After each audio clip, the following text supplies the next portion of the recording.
c'est Wassim et bienvenue à vous sur Afterlife Labs. Alors derrière le titre, le Bitcoin peut-il atteindre les 100 000 $, se cache une analyse de différents indicateurs on-chain du réseau Bitcoin. Et pour changer un peu cette fois, on va directement commencer par les points clés avant de rentrer un peu plus dans le détail. Alors que nous montrent ces différents indicateurs? Pour commencer, rappelons juste que le Bitcoin vient de réaliser un trimestre historique en passant de 29 000 $ à 60 000 actuellement, soit une croissance de plus de 100% en un trimestre.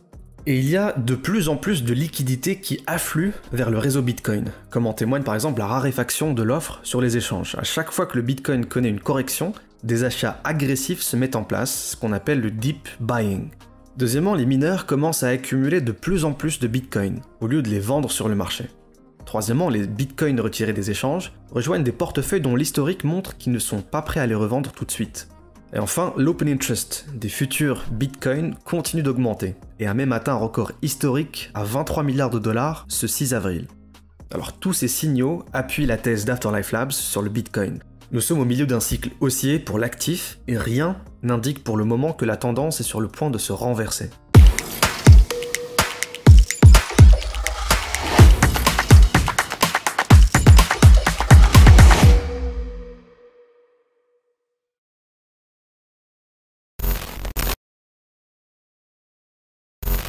Commençons par ces bitcoins qui quittent les échanges. Même si le bitcoin est à son plus haut historique, de plus en plus de bitcoins sont retirés des plateformes d'échange. Et ça traduit un comportement d'accumulation.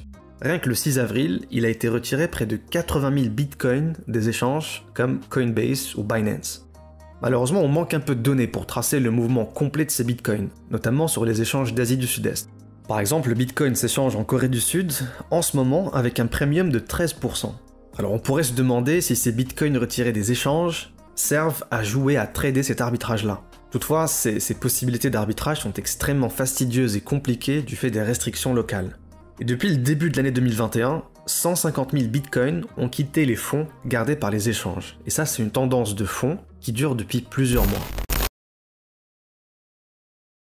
Alors en même temps que les bitcoins quittent les échanges, l'offre non liquide augmente. L'offre non liquide, c'est le nombre de bitcoins qui arrivent vers des portefeuilles dont l'historique révèle très peu de ventes, voire une absence totale de ventes. Dans le jargon, on les appelle les diamond hands. Ce sont de gros investisseurs qui achètent, qui accumulent, sans pour autant vendre leurs bitcoins.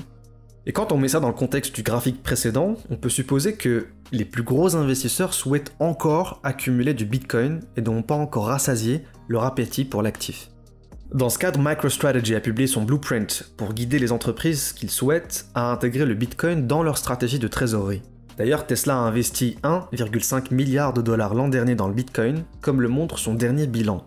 Et on peut supposer que d'autres organisations, d'autres entreprises pourraient suivre ces exemples et faire la une dans les prochains mois.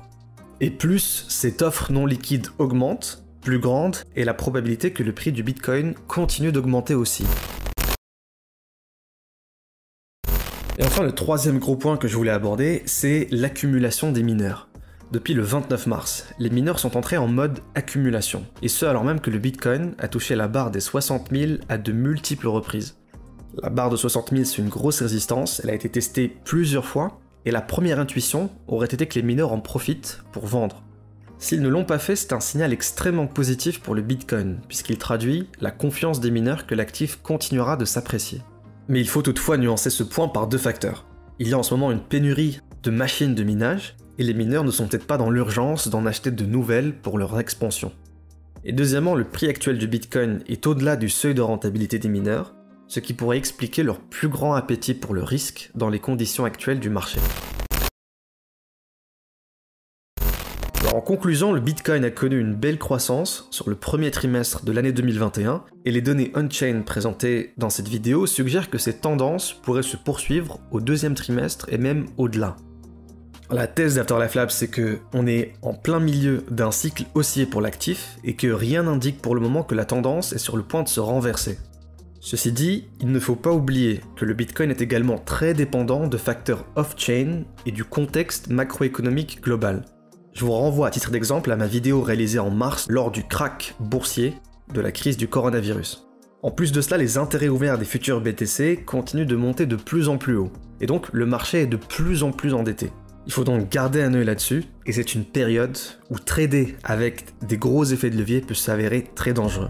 Stay safe, et à bientôt.